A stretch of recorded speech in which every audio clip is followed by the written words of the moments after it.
Welcome to episode 18 of the Pro Wrestling Zone here on Anchor and wherever else you're watching it. And also, because last time I talked for most of the time and it was the best of awards for not only this year but the decade, Peanut Gallery's going to take more of the reins and talk about the worst because he's a cynical little bitch. So. I think everyone's cynical when it comes to wrestling, oh, especially some WWE stuff.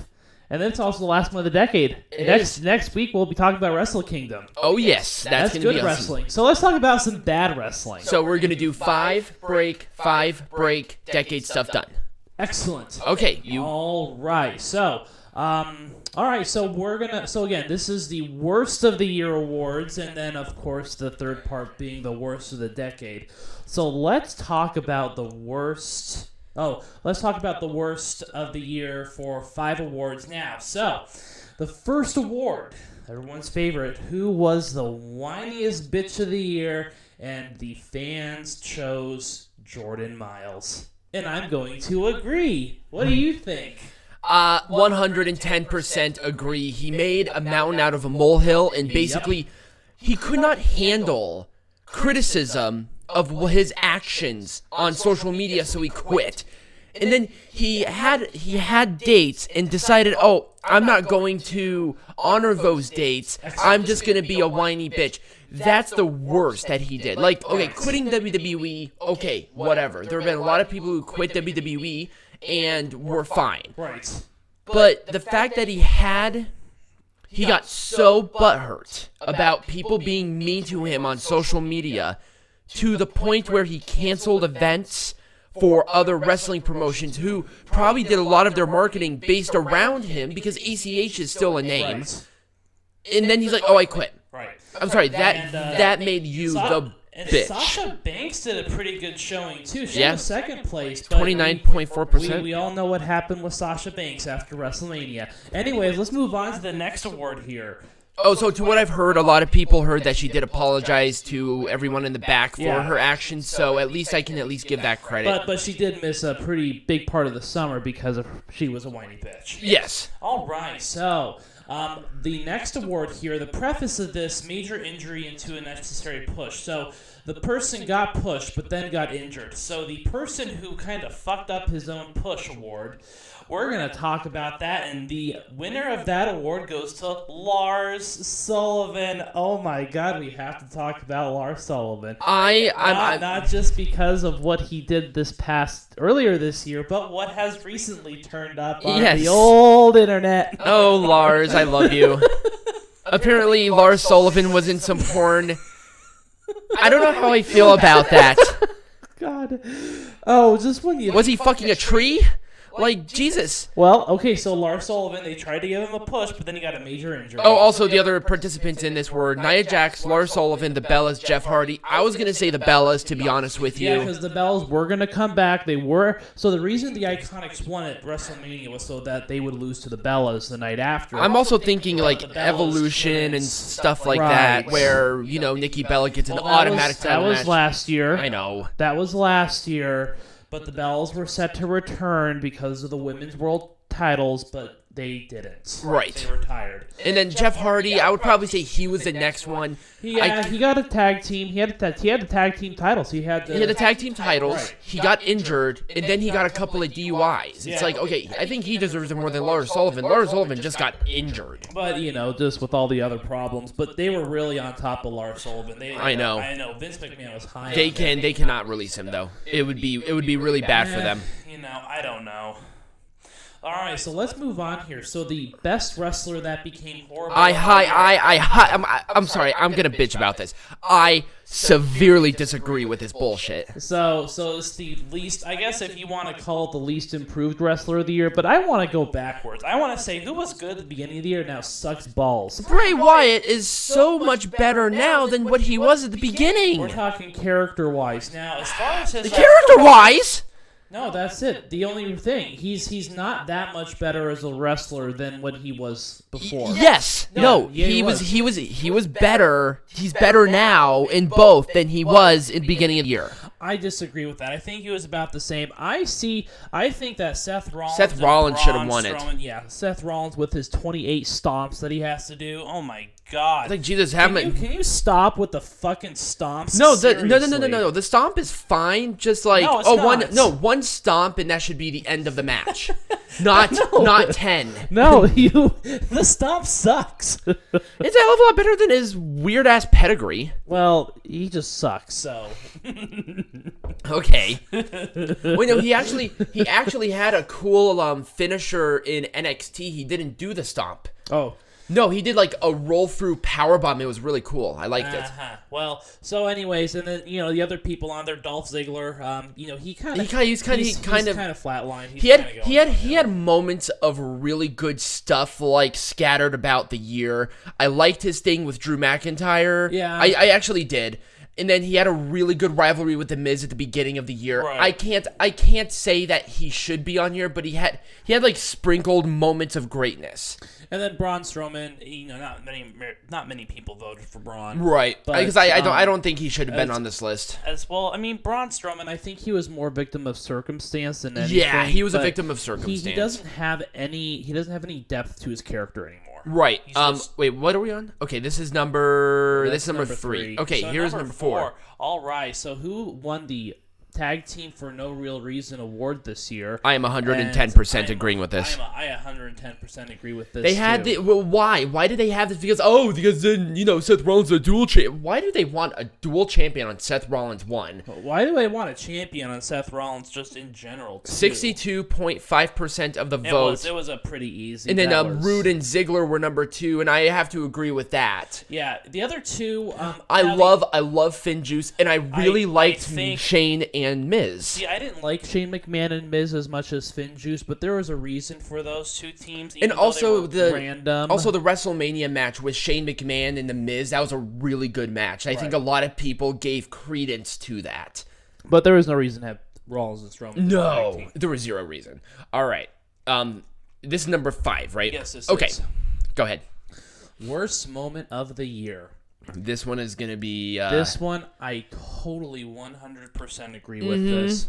Kofi losing the WWE Champion in 8 seconds. Yep. That pretty much killed this year. People were pissed, and I think Brock Lesnar killed this year. He killed the year of Kofi. He killed Kofi Kingston's career in 2 seconds. Here's my thing about this, because I did want to go into a discussion, because I saw a lot of people talk about this. My problem of this moment was not the fact that Kofi Kingston lost to Brock Lesnar. Honestly, I thought that was the best idea. Right.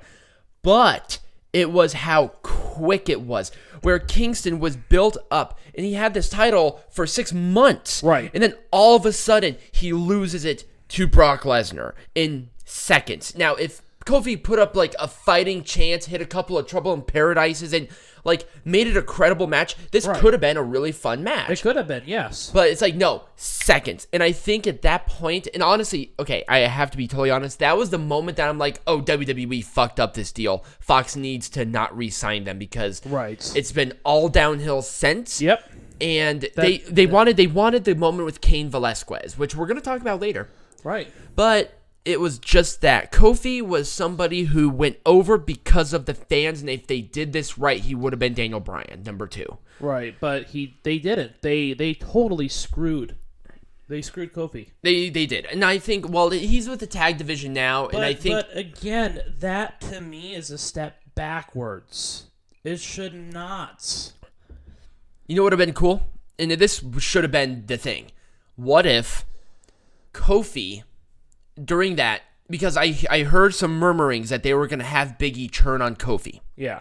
And go out of the New Day and have him monster push. Right. What if they did that? Brock Lesnar takes advantage, and then Kofi Kingston and Big E start a program. I don't think anybody would have been as pissed off. I don't think anyone would have been pissed off at that. No. At all. And even if it was like in seconds where Big E comes in, attacks Kingston, lays him out, Brock Lesnar goes in, F5, 1, 2, 3, boom. That would have been better, right? And then that would pretty much put Big E on par with Brock Lesnar. It's like, look, I helped you win. I want a title match. But then no, they have to have Kofi and Big E have a program at least for a month or 2. Absolutely. But now because Lesnar is on Raw, it doesn't really matter. But that could have been done so much better, and how they did it was bad. I'm surprised. I'm surprised Brock Lesnar winning Money in the Bank did not get any more votes than what it was. I know there wasn't. That was weird. Yeah, I mean Brock Lesnar winning Money in the Bank was pretty bad too. I think people liked it because of the Brock Party stuff. I'm sorry, I liked that. I loved it. Well, I think the initial win was bad, but then they kind of had. It's like, oh, he's having fun with Brock Right. Lesnar. It looked like Brock Lesnar was having fun. It's like they should have had him have this Money in the Bank for a lot longer than what he did. Right. And really did this Brock Party even with the belt.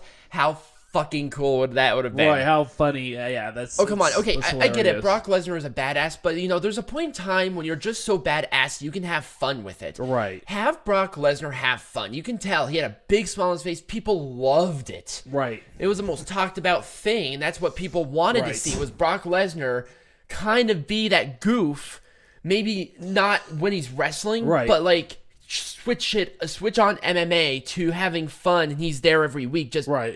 doing weird dances and shit. That'd have been so good.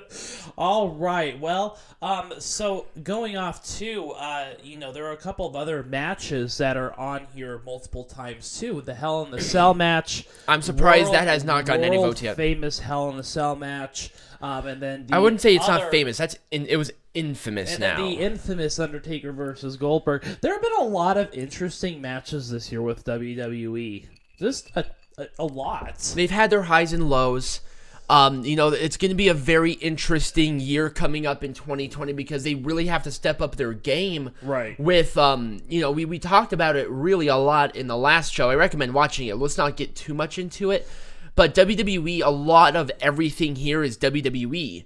And that really says something. I mean, not only because of the exposure, but they made some decisions that were just odd. Right. And see, we're at a point in time. It's like, well, it's all WWE. Well, WWE's biggest promotion in the world. They're going to be in every single award ever. People For need good and for bad reasons. But the other thing too is that a lot of these other wrestling promotions, they haven't done anything noteworthy in years. The last time I think there was a match that CMLL did that was one of the worst matches of the decade. That almost made my list.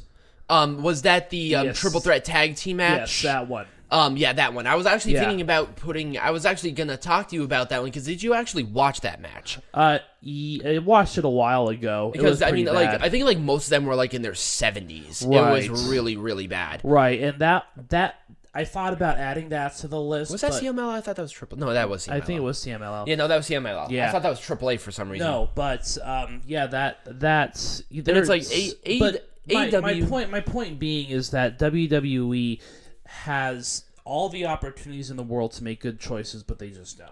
Right, and they have the money, they have the capital, that everybody has the eyes on there, and that's why, there were some different things in there, but, when you're thinking about of the year, you really have to pick and choose what you do, and based on, social media activity, on how long people talk about it. That's why CM Punk was in the Superstar of the Decade. Right. A lot of people were actually pissed off that he was, and it's like, oh, why wasn't Kazuchika Okada? Why wasn't Kenny Omega? Great choices, but at the same time, CM Punk was gone from WWE for years, and people still clamored for him. Right. He went to UFC, one of the biggest sellouts in that company's history. Right. It's like, you have to realize that he was polarizing. Now, if people were cheering Kazuchika Okada 5 years after he leaves New Japan, that's one thing. Consistently, yes, great, but at the same time, this has been the super rise of New Japan. Maybe next year we'll see Okada in Superstar of the Year. Right. So, anyways, we're going to take a short break. When we come back, we're going to go through the other 5 awards for the year, and we'll see you on the other side of the break. Yep. Ready? Here is part number 2 for the worst of pro wrestling of the year and the decade. Peanut Gallery's really taking the reins on this, so without further ado, go ahead. All right, so the first one is Great Wrestlers Who Never Got TV Time Award this year. Now, see, this award didn't get as many votes as I was hoping.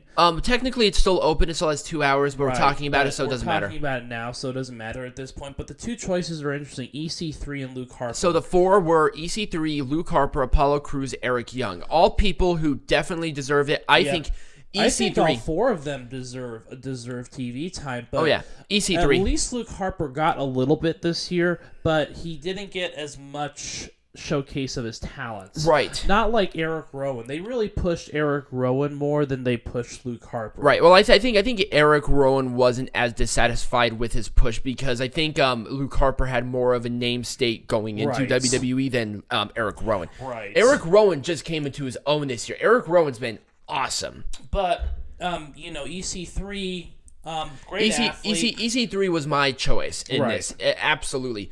This guy was like top of the heap, cream of the crop, pulling Right. off great matches with like Sting, Kurt Angle. He had great matches in NXT. Yeah, and in Impact as well. He was like the cornerstone of the revival of Impact Wrestling Yeah. for a while. People loved him, and I think that is great. That's great, but it's just wasted talent. It was wasted talent, and I'm hoping he comes back soon. With- He has a concussion, so I don't know how. Yeah, Same with Apollo Crews. Eric Young, I think he's on his way out. but he's older though, so I Right. think he's gonna be retired. He's doing a lot of fantasy hockey and football stuff now, Right. so at least he has a fallback career. Right, so let's move on to the next award then, the Talentless Wrestlers Getting Major Pushes Award this year.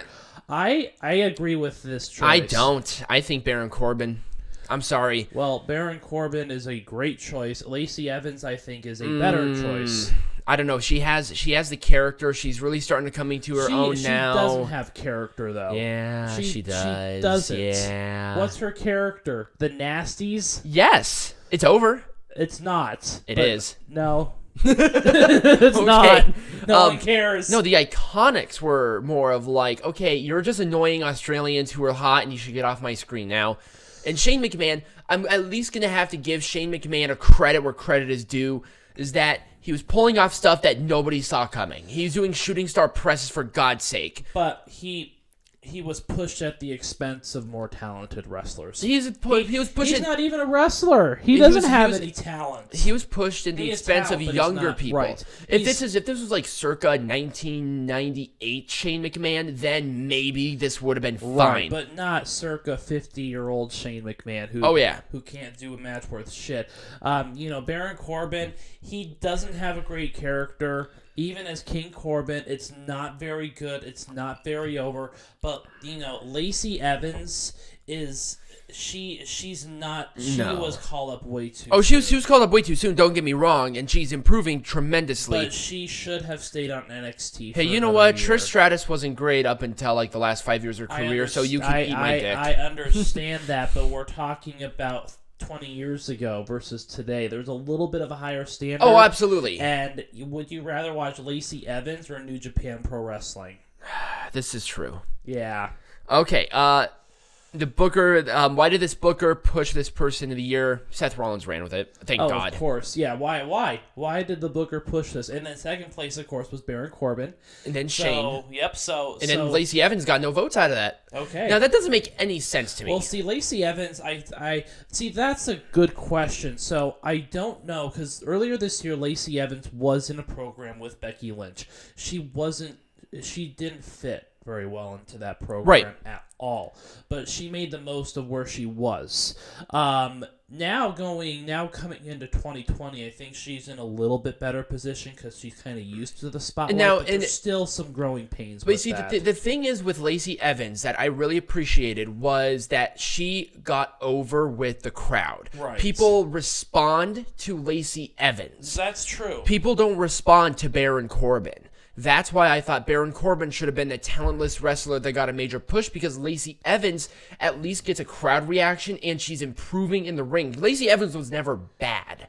Well, she was mediocre where the standard is a much higher. Baron Corbin was better when he was in NXT. Yes. And then he became hot garbage because he barely wrestled and he was just so grating. They put him into storylines where he loses in the end. Right. Not necessarily losing every match, but God, they're putting him through a cheese grater. And then people are wondering why he doesn't get over. Yeah, because he's not winning anything. He wins the battles, he doesn't win the war. Right, and also, those types of storylines he's put into are just you don't see dog food on NXT. You know why?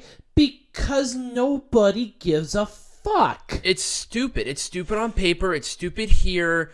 The only time when... Now, okay, here's my thing. embarrassing somebody called the big dog with the dog food is not terrible. Because it is humiliating. But The segment itself was fine, but the house show thing, the loser eats dog food, that's like a kiss my ass match. But it's gonna go over like a fart in church.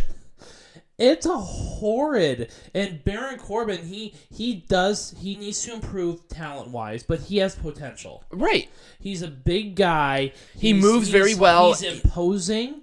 He has an attitude. He has a presence about him too. He has a presence. And you see, the thing is that if he was like he didn't have to be a stone cold badass. You see, here's my thing here. The King of the Ring thing could work. We've seen it. Booker T did it. Right. And it got him to a world champion. The thing is that if they want to have Baron Corbin as a serious contender, as soon as he won King of the Ring, he should have been an unstoppable monster. And not call him King Corbin, but have him go back King Booker is fine. I like King Corbin. That's fine. I don't like it. I do. I think that he should have gone back, maybe even to Lone Wolf, because that's where he improved a lot. That's his character. Right. His character, but now he has all his little buddies. And that's fine. Actually, I like it. I don't like it. He needs a court jester thing. I like this shit-eating heel. I think now it's starting to click because, okay, King Booker had William Regal, Finlay. He had people that did his dirty work against like a Batista, and Booker T looked like $1 million. But they can do this.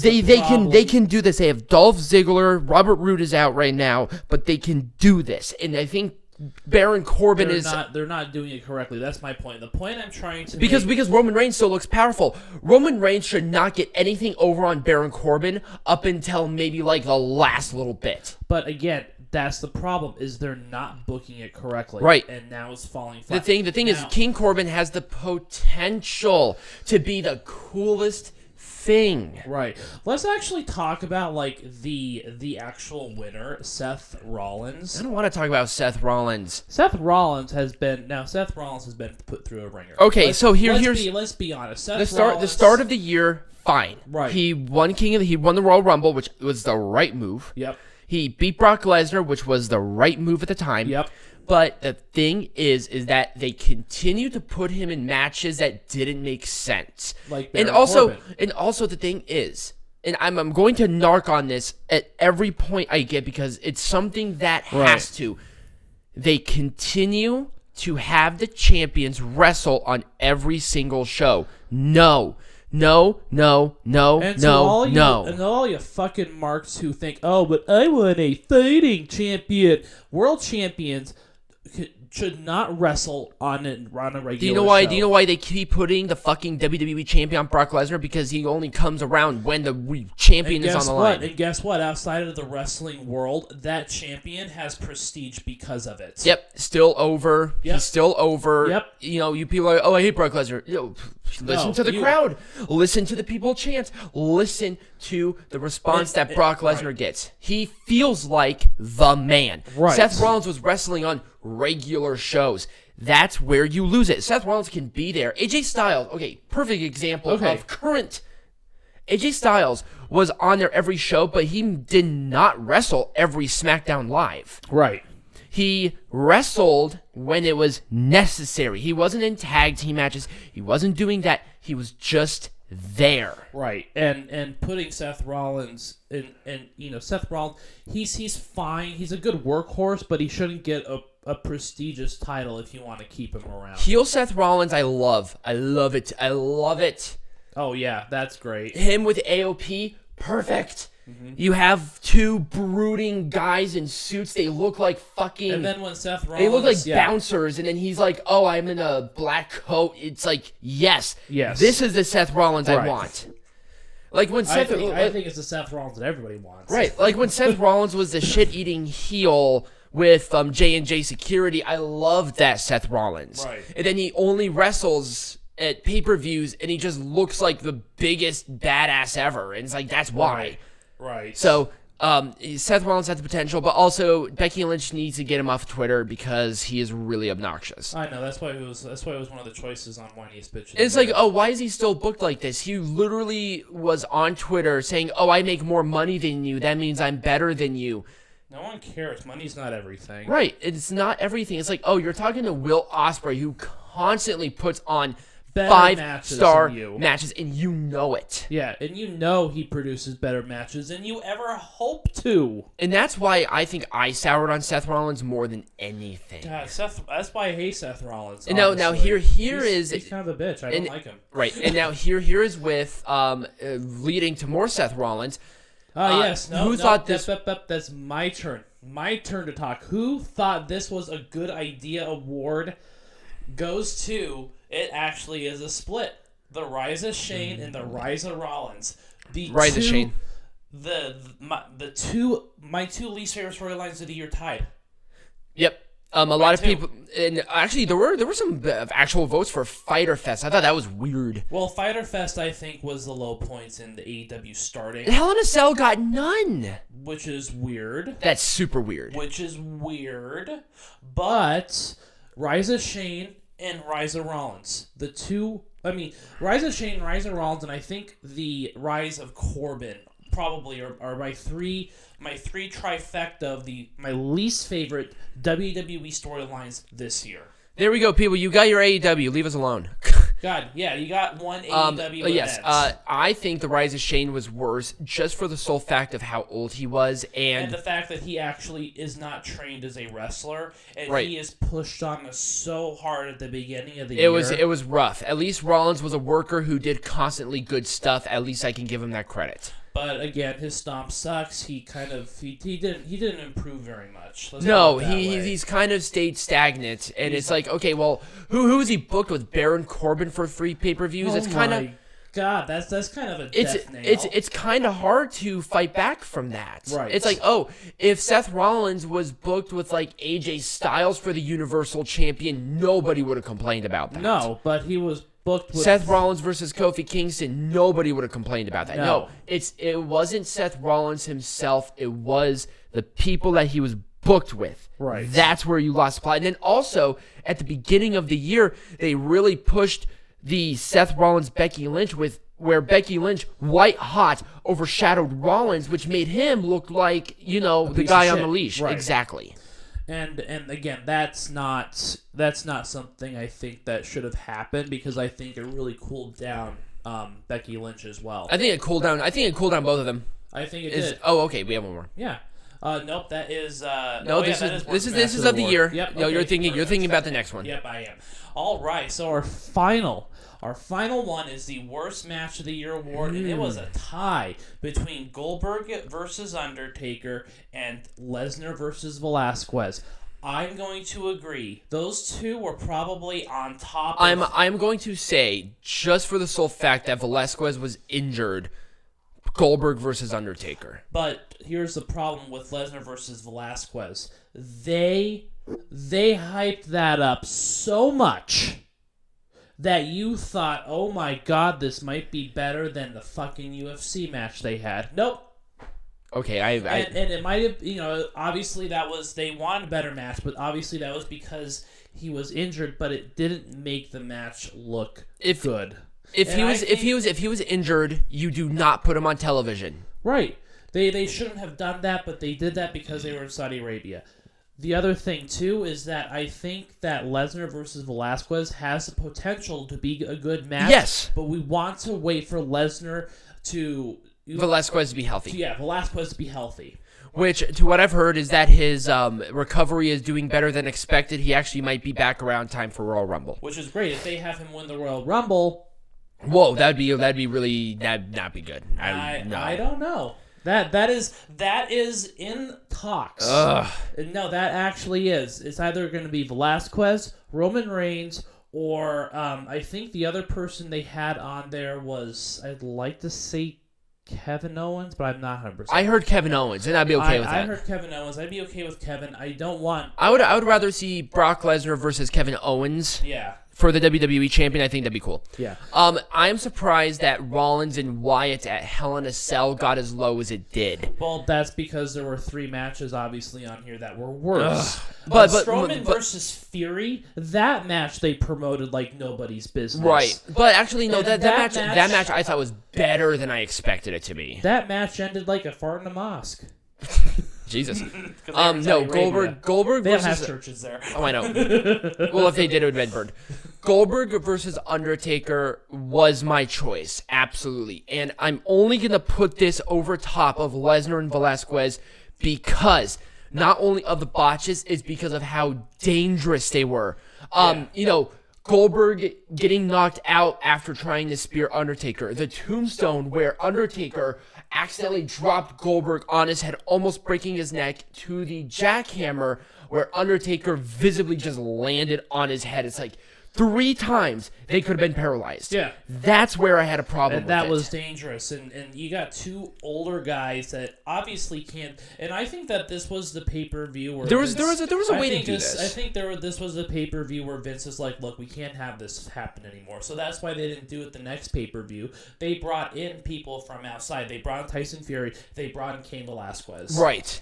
Because they didn't want. Wait, did Goldberg and Undertaker happen the same year? No. Well, it happened the same year. It happened at the first Saudi pay-per-view, though. Oh, that's right. There were 2. Yes. What was the first one? Oh, it was Super Showdown. Yes. Okay, there we go. That's right. They do 2 shows a year there. Right. So, anyways, I think that's going to be it. When we come back, we are going to go through the Decade Worst of the Decade Awards. Oh, yeah, that's probably going to be the longest part. All right. All right, here we go. Waiting for our peanut gallery to finish his wine. All right, we're back. We're going to do the Worst of the Decade. All right, so let's start with the first one. The worst wrestler of the decade, Alex Riley. It was a thing between Alex Riley, Eva Marie, Garrett Bischoff. or Ezekiel Jackson. So Ezekiel Jackson was Thank kind of God. a long shot. Ezekiel Jackson he's okay, but the problem is they booked him to be the last ECW champion earlier this decade, Right. Which put a bad taste, I think, in a lot of people's mouths. Mine, well, clearly not, because he got 0% of the vote. That's true. Mine was Eva Marie. And mine was Alex Riley. I think Alex Riley got. Well, I think part of Alex Riley's problem was bad booking, and he obviously wasn't ready. Yeah, he was not ready for the spotlight. Yep. Eva Marie was just garbage. She had no intention on getting any better, and you can tell. Yeah, she obviously had no character too. Just Right. None. She was just there because of Total Divas. Right. That was it. And That pretty that's much why is. I chose her. Right. All right. So I was surprised about this next one. So the worst promotion of the decade by a long shot. 66.7% of the vote. GFW. I have to agree with them. I choices chose that too. The choices were WWE ECW, GFW, TNA, non-Impact Wrestling, TNA, and Lucha Underground. So no one chose. So I'm gonna explain to you everyone why Lucha Underground is on there. Yeah, there were a lot of people who were confused about that too. So here's the thing about Lucha Underground. If you don't know about Lucha Underground's contracts, the contracts stipulate that wrestlers cannot perform anywhere per their contract. They cannot perform anywhere where they're on TV. So that resulted in a lot of these stars coming into Lucha Underground, but they're only staying for 1 season. They don't want to be stuck in a contract like that for a year because otherwise they can't perform anywhere where it's going to be televised or recorded. Yeah, King Cuerno actually sued them over that too. Right. And I think there's a class action going on right now. And there are other wrestlers. I mean, that's why the turnover with this promotion was so high. You get one crop of people, and then they're like, all right, we're all leaving because we can't be on TV, and you're just taking away our jobs for like 8 months. I don't know. I mean, there were some people who wrestled there longer, like Prince Puma, because that's where he went from when he was in before he went to WWE. Right. But the reason I put Lucha Underground was not because of the quality of the content. I thought the content was great. The matches, I don't like blood and guts, so I don't like the matches. I didn't like most of the matches very much, just because I don't like the blood and guts and stuff. I think the problem was because it was so unfriendly to the wrestlers. I'm glad they're shut down. Right. And if they ever come back up, they have to redo their entire contract. Well, I think now they don't have much of a choice. Otherwise, no one's going to work for them. You're never going to see any of your favorite wrestlers because they are never going to sign up with a promotion like that. Right. If I was a wrestler, I'd rather go to Impact Wrestling than go to Lucha Underground. At least they have a more consistent filming schedule. Right. I can work other places. The one thing I loved about Lucha Underground was that it felt so different, and that was intentional. Right. They're like, this is a television show first and foremost. Right. So like the mysticism, the tradition, the killing and stuff, it felt like when you talk to a non-wrestler of what they think pro wrestling is, that's what Lucha Underground was, and I loved it. And I see a lot of that now today with NWA. I think they've taken a lot of elements from that, in front of a television audience like that. And then WWE CW, I'm going to defend it because at first I liked it. But then it just became another brand. It didn't last very long. What I liked about it is they killed it off and they came up with something so much better. And they tried to do something what NXT was with the new star thing. That's how Evan Bourne, Kofi Kingston. Oh God, what was the other guy's name? There was another one who came in because of the ECW talent thing. Right. There were a lot of them. Right. Now there were some infamous ones like Braden Walker, but you had Kofi Kingston, Evan Bourne. Fuck, I can't remember the other person. There was another person. Now I've totally drawn a blank. Anyway. I don't know. Well, those are the two that are mega huge. Right. John Morrison went through there. CM Punk went through there. There were a lot of big stars that went through that ECW. If they kept it that nitty gritty, big hole in a wall, bring in new people on a smaller stage like what they did with NXT, ECW still would have been a thing. Right. But by and large, GFW. Easily, we don't need if you're a wrestling fan, we don't need to explain to you what from taking credit for Wrestle Kingdom, by the way, to don't forget about selling that scam Cash for Gold. Yes, thing. I was just gonna say something like that. I was just gonna say that, and I'm glad that Jeff Jarrett is clean. Don't get me wrong, but GFW had the potential, and I feel like if GFW Impact Wrestling was a thing, we wouldn't have had this discussion at all. Right, but it wasn't. Right, because and also Anthem are fucking morons because they're like, let's rebrand everything GFW without making sure we have the fucking licensing to it. I'm sorry, it's not baby's first business here, people. But anyways, point being is if you're interested in learning more about Lucha Underground, their contracts, and why wrestlers didn't like it, do some research. But that's why Lucha Underground was do some research on all of them. It's Yeah. incredibly fascinating. It is. Watch, and also if you want to slit your wrists, watch any of the Alex Riley, Eva Marie, Garrett Bischoff, Ezekiel Jackson matches too.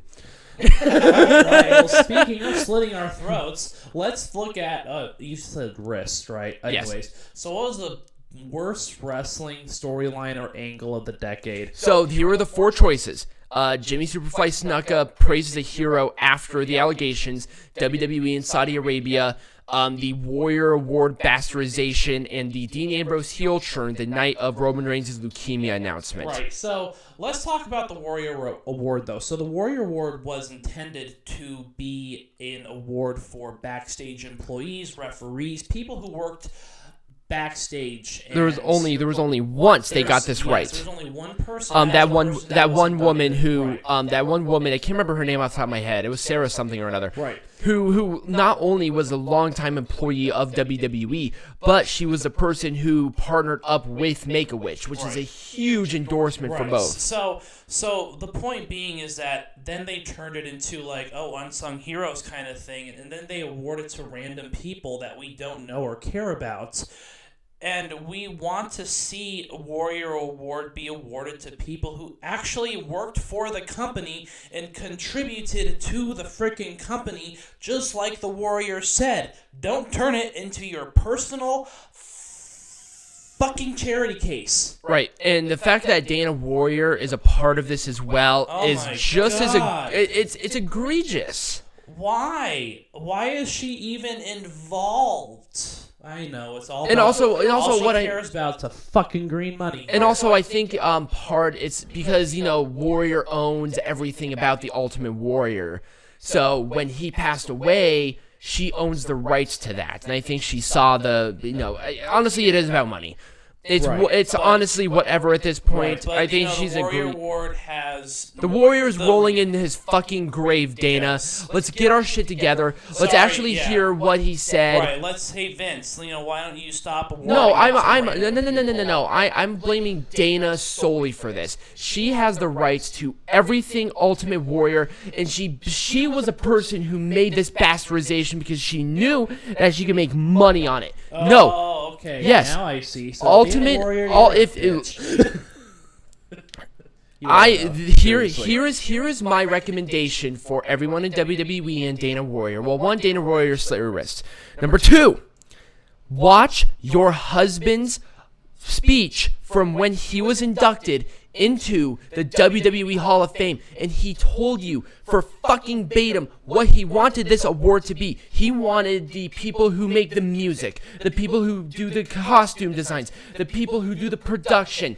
He wanted them to be appreciated for their work. You got it right once this entire time. The other is just you're just bastard. Unacceptable. You're just in it for the money. Oh, speaking of being in the money, let's talk about the actual winner, WWE and Saudi Arabia. Yes. Need we say more about how much Vince McMahon loves his money? You cannot say anything. How do you justify it? How Susan G. Komen and any of these people still stay in bed with WWE with this relationship is mind-boggling.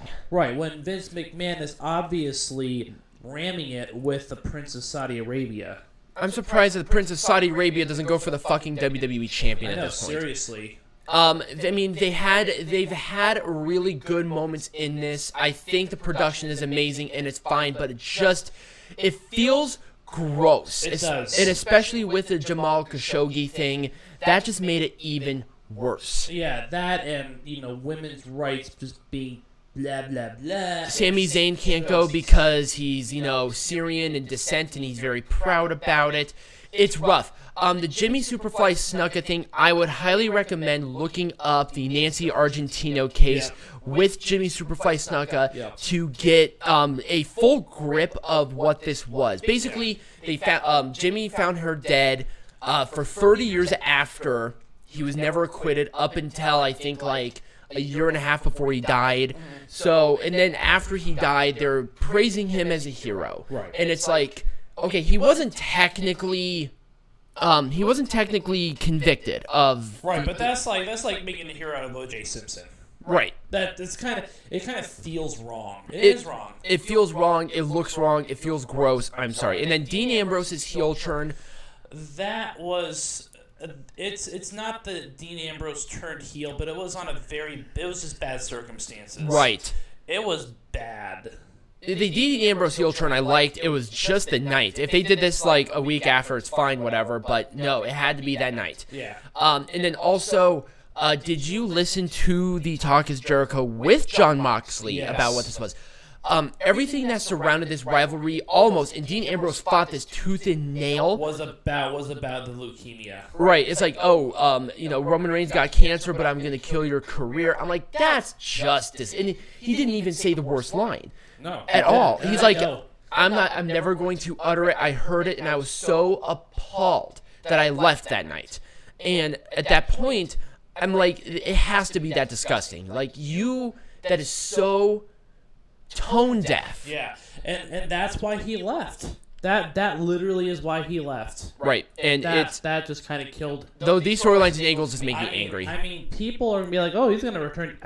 Jon Moxley. He will never return to that going company. To the WWE. He was offered so much money to stay, and he's like, "Nope." Nope. All right, worst match of the decade. These were the choices for y'all. All All right, DX versus Brothers of Destruction at Crown Jewel. Sting versus Jeff Hardy at Victory Road. John Cena versus Michael Cole, and Goldberg versus Undertaker. Ran with it. Goldberg versus Undertaker. Oh my God. This one was hard for me because honestly, if Goldberg and Undertaker did not happen, if that did not happen, Sting versus Jeff Hardy would have, just because of how unbelievably trash Jeff Hardy was. Oh my God, that was, he shouldn't have gone out. It was a scary. The one thing I hated was it was a scary situation that could have been avoided. Right. At least with Goldberg versus Undertaker, they were healthy going into the match. But Sting versus Jeff Hardy, he was swaying back and forth. The referee put up the X. They could have done something, but they didn't. It's like Jeff Hardy, in that condition, they let him out there, and it's dangerous for him. It's dangerous for the referee. It's dangerous for the fans. It was dangerous for Sting. It could have gone so terribly, unbelievably wrong. Right. It's unacceptable. Right. So, need I say more about Goldberg versus Undertaker? I think we kind of... They both almost got hurt. It had the potential to be, at least a good match. Right, but it wasn't. No. It went too long. They all got hurt. 72.7% of the vote says nothing wrong. Brothers of Destruction versus DX, I was surprised that match did not get any worse. Yeah. I was surprised that didn't get any votes. Yeah. I guess John Cena and Michael Cole was worse, but that match itself, Triple H tearing his pec like 2 minutes into a 30-minute match. At least I have to give him credit that he did wrestle that whole match. He's been known for wrestling through injuries. Oh yeah, the fact that Shawn Michaels came back and despite the fact that he said, I'll never wrestle again, here's a ton of money, all right, I'll wrestle again. Again, so that blood money. God damn, and it was just... Blood money will take people out of retirement. It was just rough. I wonder if blood money will put Chris Jericho out, not Chris Jericho, Chris Benoit from the grave. Put him in the Hall of Fame. Right. That would be bad. And finally, this is the last one. The worst storyline of the decade. Now, I did say the worst storyline / angle of the decade, but this is like storyline. So it's Team PCB versus Team Bad versus Team Bellas, Brie versus Nikki Bella, Titus O'Neil versus Darren Young, and then Bray Wyatt versus Randy Orton around WrestleMania. PCB, Bad, and Bellas ran with it 100% of the votes. I have to agree with them 100%. Oh, yes. And if you don't know, the premise of the storyline, I think, really talked... I think it came out during the Twilight era where everyone was obsessed with Team X versus Team Y kind of thing. Right. They ran with it, but none of those women did it very well. No. It was awful. Right. I don't have a lot to say about it because I try and keep it away from my mind. The fact that they had to change the name of PCB from the Submission Sorority, which was a porn group, and the porn group actually thanked WWE for the publicity. Did you not realize that? No, they were called the Submission Sorority or something like that. And also the fact that you took 3 of the hottest women in all of pro wrestling, Charlotte Flair, Becky Lynch, and Sasha Banks at the time, with Paige and at least with Naomi to a point, and bastardize them to this instead of having separate rivalries. That's where they fucked up royally, and I think that's why this was the worst storyline of the decade, 100%, because it wasn't just way too convoluted. It wasn't well thought out, and half the women, they were either bad, they were just bad, or they had no charisma, or they were called up too soon. Right. Who's called up too soon? Well, I do think that, especially at the beginning, a couple of the wrestlers call up from NXT, I think they could have done another year there, but they were put in this bad of a storyline, so they were able to... No. I think all 3 of these women were ready for the call-up, but it's like, have Charlotte face Nikki Bella, get the belt off of her, and have her face Paige and whatever. And also, all of this led with... the thing with Paige and Charlotte where, your brother did not have as much fight. Oh, that's right. They mentioned his brother. They mentioned Charlotte's brother too, who died of an overdose like not even a year before. And then Paige is like, your little baby brother didn't have much fight in him, didn't he? It's like, what the fuck was that? Wow. You're trying to get heat for a storyline, and you do that. Right. There's like a line. Hey, it could be worse. I mean, Brie told Nikki Bella that she should have died in. Right. She wishes she would have died in the womb. And I think a lot of people wouldn't have been as pissed off about that line if the mother and Ric Flair were, they asked permission to do that. Oh yeah. That's where it had a sour taste, because you could do story stuff fine. Right. We've seen it well, but you can tell that they're in on it. Right. Now, if, the Brian Pillman interview, the Melanie Pillman interview, the day after she found out that fucking Brian Pillman died was on this, that would have been the most tasteless thing ever. But, but just that line was so bad.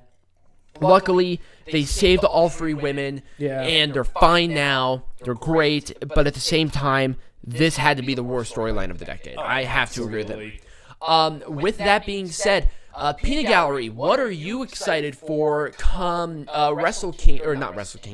come the new decade and the new year? What are you looking forward to based on storylines that you can see in the future? I'm looking forward to better stuff from WWE, which will never happen. Yes, because it was WWE dominant on this.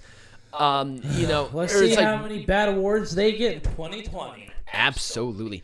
All right, guys. Well, thank you guys for watching. Thank you for the great year and the great decade for the Majestic Productions and the Pro Wrestling Zone channel. We're going to be hopefully doing some a watch party for Wrestle Kingdom. So if you want to join that up, I think it's like $20. But not only do you get to watch Wrestle Kingdom in its entirety. You get to watch it. Yes, you get to watch it with us. We have to do it private so we don't get flagged down. But you can watch it. Not only that one, but you get to watch Hard to Kill. You get to watch the Royal Rumble. You get to watch the MLW shows we're going to start doing. All of that. $20 a month. That's a steal within of itself. Oh, and then also in early February, Impact's coming to Vegas. We're going to all three shows. There won't be any spoilers because they're all TV tapings, but we are going to discuss that on our next show as well. So, well, not the next show. Not the next show. February. Like the show after the February. It's like February 7th through the 9th. Right. So we'll get those tickets and we'll be there. We'll probably do like some pictures and shit. Yeah. So, all right, guys. Well, thank you very much. Become a patron and follow us on social media. Follow and share. And as always, be majestic.